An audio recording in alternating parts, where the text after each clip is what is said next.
Então, beleza. Bem, agora já dá para falar? Aham. Bom, aqui está o Paulo.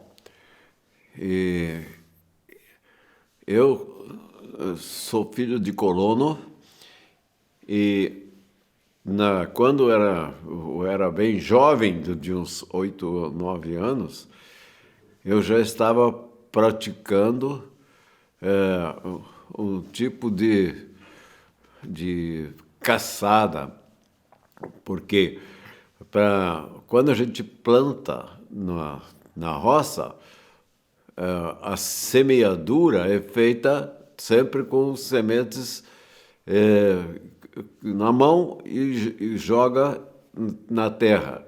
E nem toda a semente é coberta, fica descoberta. E os pássaros vêm e descobrem que existe aqueles grãos em cima da terra, eles vão lá e vão palpando e vão comendo e vão tirando. Então, nem sempre o que você semeia vai nascer, porque já foi colhido antes pelos pássaros. Então, na colônia, a gente foi criando um sistema de socorro dessas semeaduras. Então, primeiro, a gente semeia e deixa a semente ser coberta com a terra. Mas nem sempre cobre-se com a terra, porque a terra é mole e a gente dá uma puxada na terra para cobrir, às vezes. Então, em vez de cobrir, a gente até descobre as sementes. Então, tem que ter muito jeito para fazer isso. Mas os pássaros geralmente vêm e descobrem fácil e vão lá e metem a unha, eles tiram as sementes e a terra fica sem nada. Então, é uma forma, foi criado então um sistema de proteção. Primeiro, a primeira proteção que aconteceu é a gente fazer uma semeadura e ficar por perto. Quando os pássaros vêm e começam a meter a unha e comer as sementes, então eu já usava o estilingue, ou então uma cetra. Uma cetra que é uma arma feita com pneu, borracha de pneu, de câmara de pneu, borracha fina. Então a gente ia num desses borracheiros e pedia uma câmara velha que não tinha mais serventia para pôr no pneu. Então ele doava para a gente um pedaço daquela borracha fina. Aí eu fazia uma cetra. Eu chamo de cetra, é aquela arma feita com uma forquilha e uma câmara atrás de couro. Então, com duas fitas de borracha e mais as duas partes, que é a forquilha e o pedaço de couro para fazer a parte de trás, onde a gente coloca sempre a arma. Então, como que a gente fazia? Eu ficava do lado e quando os pássaros vinham, e se vinham muitos para mexer na terra, eu já ficava na espreita. Quando aparecia um pássaro próximo, então eu esticava a cetra, aquela que era a arma que eu tinha, e punha uma pedra na outra parte e procurava acertar o animal que estava raspando a terra para tirar as sementes. Então era um jeito de proteger a semeadura que nós fazia. Mas isso não acontecia muitas vezes e nem sempre foi muito positivo, porque para acertar um animal que está lá no chão, longe, 1 metro longe da gente ou mais, então era difícil porque ele está sem movimento e eu não podia acertar. Então, a caçada, que eu digo, era muito difícil nesse jeito. Então tinha que fazer uma caçada diferente. Mas havia outras formas também de caçada. Como que era? Caçadas não só de pássaros. O sabiá era o mais comum que tinha naquela terra lá. Era um passarinho maior que tinha, era o sabiá. Mas ele vinha ali, ficava um pouquinho e ia embora. E saía, então não era de fácil. Mas a caçada mesmo, de verdade, tinha que ser com cachorro. Tinha que ter cachorro, que era caçador, e tinha que ensinar o cachorro como que vai perseguir uma caça. Então tudo era uma escola. A gente criava uns 2 cachorros pequenos, não podia ser muito grandão, porque até para mexer com ele era difícil. Um cachorro menor era mais fácil de dominar. Então a gente pegava e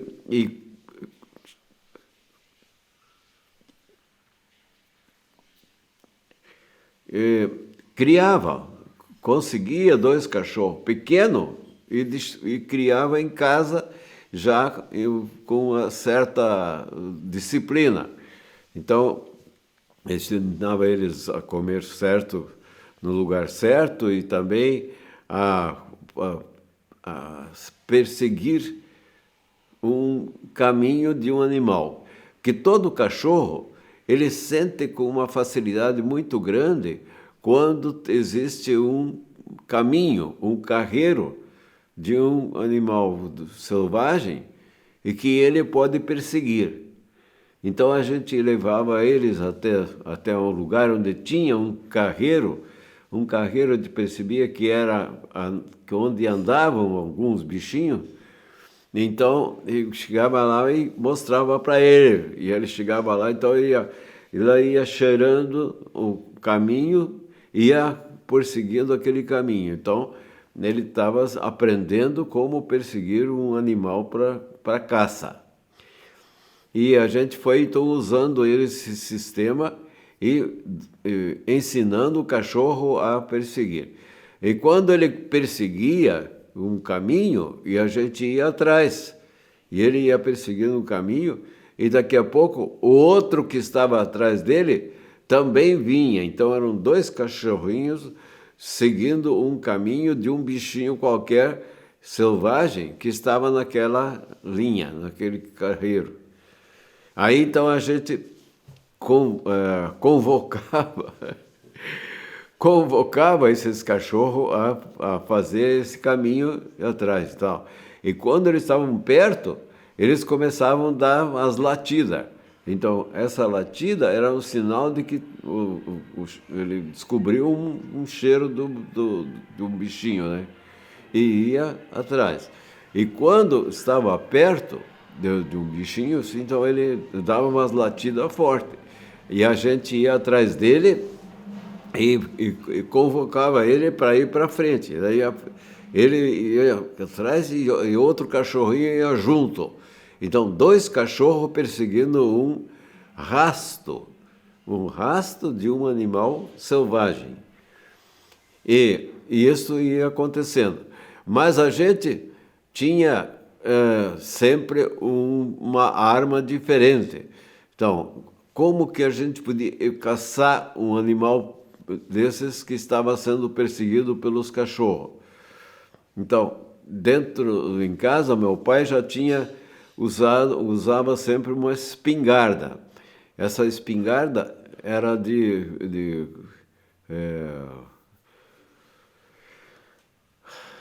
calibre fino.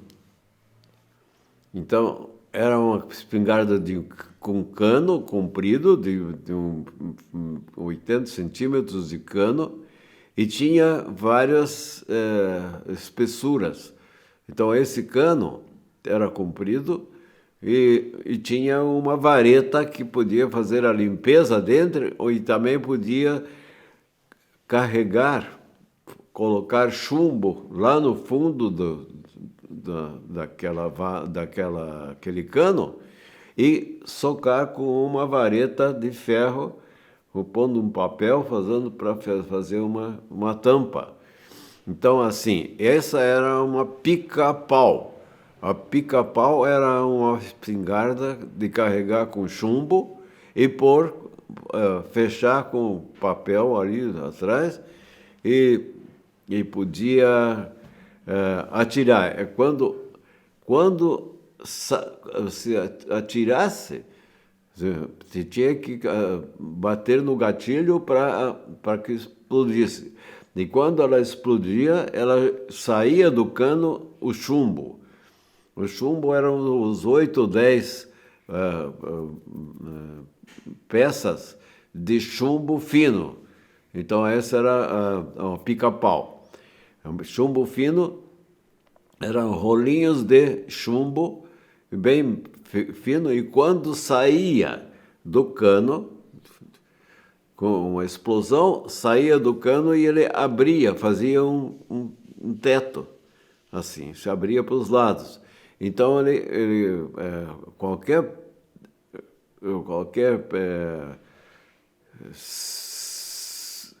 símbolo que era visado com esse tiro, era abrangido em um espaço bem maior. Dizendo, o chumbo, o cano era só de uns 8 milímetros, 9, às vezes 10 milímetros, tá?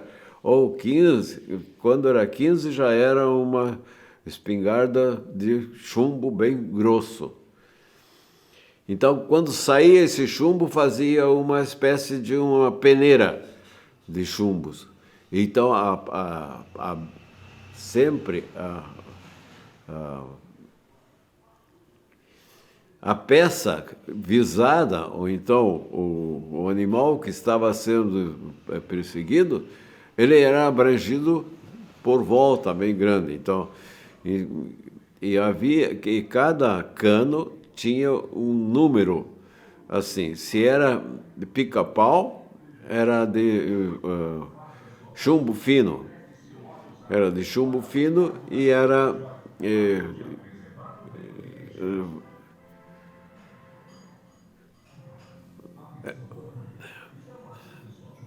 e só podia ser carregado com pouco chumbo. Tá? Agora tinha a pica-pau. Agora as outras tinha de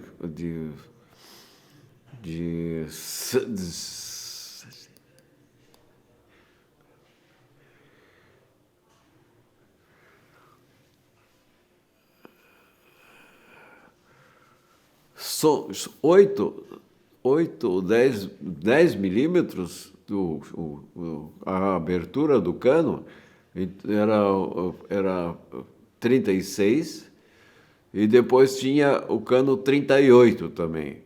O 38 era o mais grosso, bem maior, forte, e podia carregar chumbo grosso também. Então havia dois tipos de espingarda comum para o colono usar. Porque o colono não precisava sempre atirar com chumbo grosso e com grande força. Era só um tiro mais brando, mais fino, e o chumbo tinha que, de qualquer forma, ser socado para poder abrir. Quando ele saía do cano, ele abria e abrangia um espaço maior, não ficava só no pontinho da visão. E isso era muito comum para colono, porque o colono ele levava junto uma arma e ia trabalhar. Quando os cachorros estivessem junto e fossem encontrar um caminho de um animal qualquer, eles começaram a seguir e dar umas latidas. Quando os cachorros davam uma latida, você podia ir atrás porque eles estavam perseguindo alguma coisa. E muitas vezes eles alcançavam, os cachorros alcançavam o animal que estava ali e começavam a correr. Aí, quando corria, aí então a coisa ia ficar mais interessante, porque o caçador tinha que cuidar bem para, se o animal fosse passar correndo, tinha que atirar, atirar para poder acertar. Mas muitas vezes isso acontecia falsamente, não acontecia. Você podia dar um tiro, mas no animal que estava fugindo, que os cachorros estavam perseguindo, era tão rápido e tão longe que nunca se acertava. Mas era uma brincadeira assim de caçada, né? Eu tinha que fazer a caçada. E fazia outra também, aquela com cetra. Aquela com cetra era assim, era uma forquilha e um pedaço de um corinho no outro lado, e esticava bem e dava uma atirada. Então, se pegasse, era certo. Mas muitas vezes o tiro era falso, porque não era fácil de acertar um passarinho uns 2 metros longe de você, e o pássaro estava lá só comendo o arroz que estava ali no chão, na terra. Então, era uma brincadeira. Mas a caçada era sempre uma ideia muito interessante, principalmente para a piazada, porque eu acertar um animal que estivesse prejudicando a semeadura que foi feita, e também porque havia uma facilidade para ele, porque a terra mexida era fácil até o pássaro meter a unha e tirar a semente que estava plantada. Agora, continuando, eu vou falar sobre a forma como que era feita a casa do colono. Porque dizer, quando os colonos iam fazer uma casa nova, separada, eles tinham que serrar a madeira. Eles pegavam uma tora, derrubavam uma árvore e colocavam numa posição fácil de levantar ela. Aí levantava até 1 metro do chão em cima de cavaletes. Esse cavalete tinha que ser forte e tem que ser calçado de um lado e do outro. E aí então começava a serraria, ou melhor, eles tinham que abrir essa madeira que estava, aquela tora que estava em cima de cavaletes. Então tinha que ter 2 serradores. Tinha uma serra que podia ser trabalhada com 2 pessoas. Uma tem que ter altura suficiente para serrar, porque uma pessoa tinha que ficar em cima e a outra embaixo. E aí então colocava numa posição prática da serraria e riscava a cabeceira da tora, fazia os traços todo jeitinho e fazia um cortezinho ali, assim, outro corte assim, outro assim, como que seria dividido, onde que ia sair uma tora, a tora ser dividida em tábuas para ser feita uma parede de uma casa. E por isso, se a tora não era muito grossa, então fazia só num sistema. Fazia 1, 2, 3, 4 cortes, mas o corte certinho de 1 polegada e outra também 1 polegada, dava um cortezinho fino, e outra também, então colocava assim.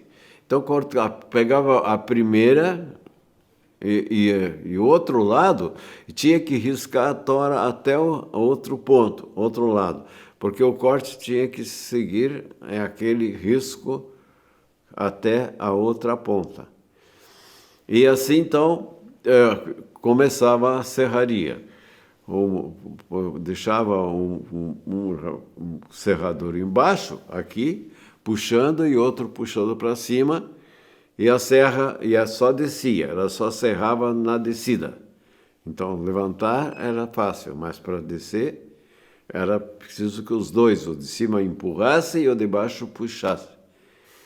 Então, e ficava lá, horas serrando. E passava 1 metro, 2 metros, sabe, até o outro lado. Quando passava o outro lado, aí tinha que parar e prensar, calçar com calços, com madeira do lado, e prender a parte que ficou uma para o lado para o outro. Porque aí então quis fazer o segundo corte naquela que estava firme ainda ali, que tinha traçado e tinha feito o tamanho da tábua, era essa assim. Então, tinha que cortar na largura da tábua. Não podia fazer tábua grande, larga, porque a tora era fina, então tinha que cuidar para que a tábua coubesse dentro da serra. E aí, quando está tudo calçado no lugar, aí começa a serrar o outro lado, e vai serrando, mas em cima também tinha que ter um traço riscado, bem forte, para saber que a serra não estava fora do lugar, porque senão estragava a tábua. Então tinha que serrar no risco da madeira que estava em cima da tora. Então ia serrando, tchá, tchá, tchá, tchá, tchá, tchá, e chegava até a outra ponta, ficava a pranchinha, assim, aquela pranchinha. Aí, aquela pranchinha devia ser, então, deitada e riscado, então, na largura da tábua. A tábua tinha que ser mais ou menos 20 centímetros, 30. Muito larga não podia, porque a tora geralmente era fina, não era tão grossa assim. A árvore não era tão grande. Então, essa largura de uns 25 centímetros ou 20 centímetros, nessa largura. Então, pegava aquela pranchinha primeira e riscava assim, 20, 20, 20, 20. E aí punha ela na posição, prendia de um lado, prendia bem do outro, e lá vai de novo. Choc, choc, choc, choc, choc. Puxa e desce atrás da serra, e duas pessoas serrando. Quando descia até o final, aí prendia bem aquela parte que estava inteira ainda, a outra já ficava do lado. Pegava outra e corta de novo. Vai. Saía uma tábua. Daí outra tábua, outra tábua. Se a pranchinha dava 3 ou 4 tábuas, então tinha que riscar elas todas por igual, no mesmo tempo, para que todas tivessem mesma espessura, a grossura certa, tá? E direção certa, para não ficar torta. Então, era um trabalho específico e de muito cuidado para poder ter uma serraria em casa. E assim, serrava uma, serrava duas, serrava três. Quando tinha umas 8, 10 tábuas, aí já podia levantar os esteios. Os esteios eram quadrados, assim, e grossinhos, e eram, então, fazia o traçado, o risco da casa, como é que ia ser, já e montava o quadro certinho, e punha o esteio lá, esteio aqui, esteio lá, esteio lá. E depois fazia uma travessa embaixo, e uma travessa em cima. E tinha uma travessa fina, daí como fosse uma tábua mais grossinha um pouco, ou então as costaneiras. Costaneiras chamava a madeira que saía do lado redondo da tora. Que é aquela tora que a primeira tábua que saía da tora tinha o nome de costaneira. Então, a costaneira servia sempre de travessa embaixo para poder pregar os esteios, né? Os esteios que seguravam a casa. O quadro da casa era feito com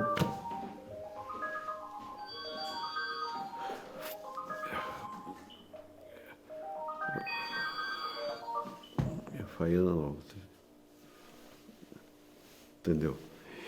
Então, assim, para construir uma casa, quando os colonos chegaram aqui, começaram a ocupar os lotes que eram traçados, já os lotes, cada um ganhava um lote daquele para ir pagando depois, então tinha que ser feito essa benfeitoria e principalmente uma coberta, uma casa coberta, né? Então, quando o quadro estava já em pé e uma costaneira em cima, outra costaneira aqui, as tábuas já pregadas ali de um lado e do outro, e assim então já estava se montando o quadro da casa. Ela tinha que ser na altura certa, então todas as toras já eram cortadas no tamanho da parede. Se era para a parede menor, podia ser mais curta, mas quando era para a parede alta assim, então tinha que ser do tamanho certo. E quando iam pregando as tábuas, pregando o encostado uma na outra já, para ficar segurando a firmeza da casa, né? E até em cima. Depois que está em cima, aí é que ia fazer o quadro do telhado de cima, né? Então é outro, se era assim, desse jeito, ou se era assim. Então fazia já as madeiras mais curtas e fazia o quadro sim, até o fim, e depois a coberta, vinha a coberta. Então, estando feito as paredes, estando feita a armação do telhado, assim, feito a armação e já tem as ripas em cima também, certo? Sim, e daí? Fazer o quê? Tabuinhas. A casa não estava feita a armação, mas não tinha telhado. E a telha de barro não era usada ainda não existia. Eles não tinham ferramenta para fazer a telha de barro. Então eles tinham que fazer gonte. Gonta era uma tabuinha de telhado assim, uma ripa desse comprimento assim, e fina, porque daí passava 1, 2, 3, 4 tabuinha pequena. Depois, sobre a primeira e a segunda, punha outra tabuinha. Depois, sobre a terceira e quarta, outra tabuinha. Então, a primeira camada era fazer o soalho do telhado. E a segunda camada era para fechar todas as juntas. Então, ia 2 tabuinhas assim e uma terceira em cima, que fechava esse. Então, era feito assim. Então, ninguém estava preocupado com telha. Estava preocupado com as tabuinhas de cobrir uma casa.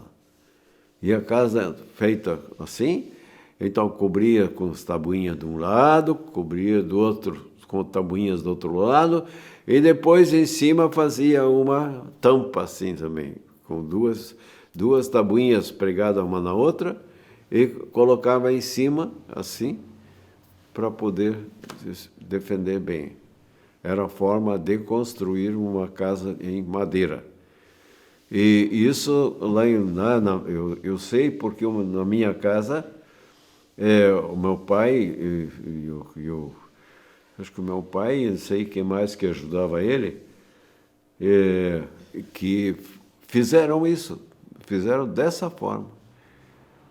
Fizeram as 4 esteias, afirmaram com as madeiras que eles serravam.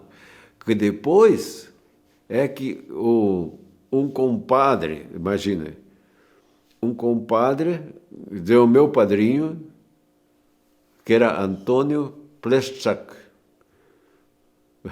O Antônio Pleschak, só Pleschak é assim, né? O Antônio que estava Pleschak. E ele foi que me batizou. Então, e ele batizou, e aí esse Pleschak estava morando, a terra dele tudo era perto do rio Santa Maria. E se estava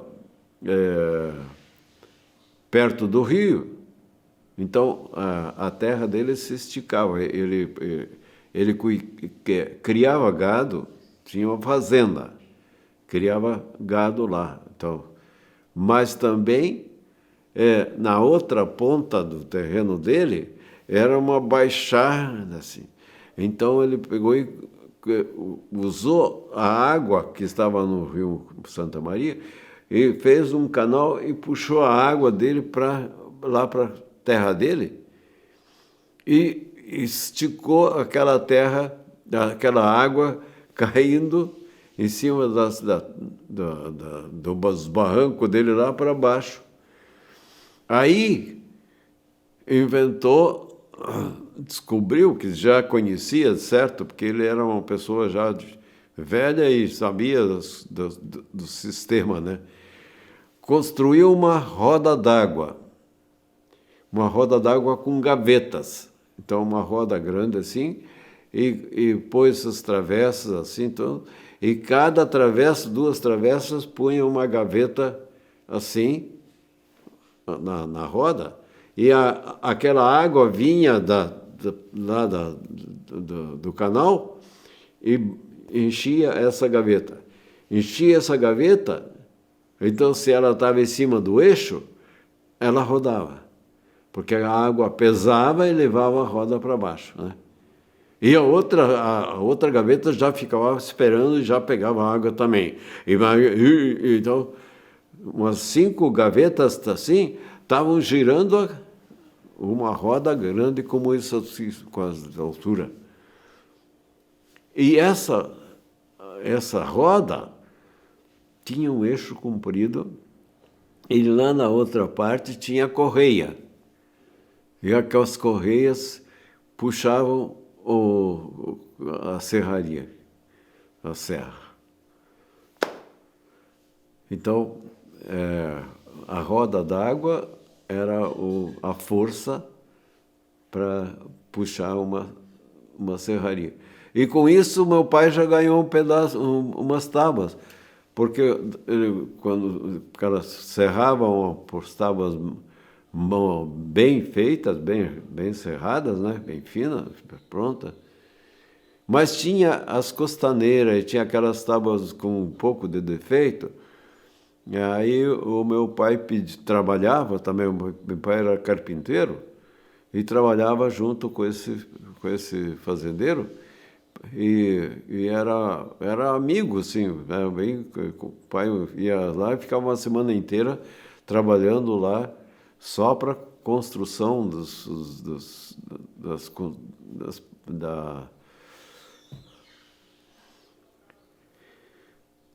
como é que é? Construção de cobertas, de telhados para os animais também que eles cuidavam, de vacas de bezerro novo, tá, tudo. Então tinha que cobrir, tinha que fazer telhado e acertar e fazer a cercaria em volta. Então, meu pai trabalhava sempre junto. Então, aí um dia o pai depois foi lá e pediu para ele, vê se acha, você pega na serraria umas 15 ou 20 tábuas dessas bem simples, aquelas que não fecham muito bonito e tal, né? E me paga com o meu serviço com essa madeira. E ele tinha, esse compadre lá, o Antônio Prestak, ele tinha um filho que era Ludwig. Ludwig era do Ludovico, e o Ludovico que cuidava da serraria. Ele cuidava lá. Daí o pai pediu para o Ludovico, vê, você arranja umas tábuas ali e manda na próxima ida, quando a carroça vai para a cidade, né? Porque eles iam de carroça e tinha uma carroça com tolda em cima, né, quadrada assim, e tinha outras que eram só um carretão. Então, quando for para a cidade, aí ele pode passar lá em casa e deixar as tábuas. E assim que o pai ganhou umas tábuas lá para fazer a casa, nossa casa melhor, e também para poder fazer as tabuinhas, aquelas coisas tudo. Era assim a vida de construção na colônia quando os imigrantes chegaram lá da Europa e ficaram aqui, tinha que fazer tudo. O governo brasileiro não se preocupou de doar uma casa para cada um que chegava, não. Você vai lá e cuida lá e faça a tua casa, faça o que quiser, mas era tudo livre.